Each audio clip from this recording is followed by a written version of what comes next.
तहरीक इंसाफ का power show मुल्क भर से काफिले निकल पड़े। लाहौर से मियां असलम इकबाल, डॉक्टर यास्मीन राशिद और दीगर रहनुमाओं के काफिले भी निकल पड़े।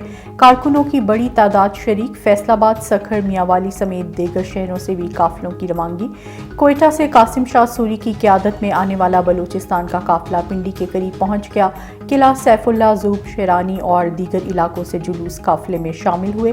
खैबर पख्तूनख्वा से निकलने वाला पीटीआई का काफिला भी रास्तों पर मौजूद। केपीके के तमाम काफिले मोटरवे इंटरचेंज पर जमा होंगे।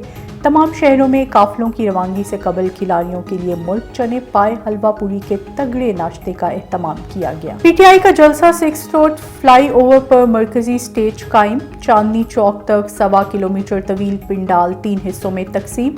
इस्लामाबाद के दाखिली रास्तों पर कंटेनर्स ही कंटेनर्स। फैजाबाद के मकाम पर रास्ता मुकम्मल बंद कर दिया गया। जुर्मा शहरों में मेट्रो बस सर्विस बंद। डिप्टी कमिश्नर के मुताबिक इमरान खान का हेलीकॉप्टर बालानी यूनिवर्सिटी में उतारा जाएगा। सिक्योरिटी के सख्त तरीन इंतजामात किए गए। 10,000 के करीब एहलकार तैनात।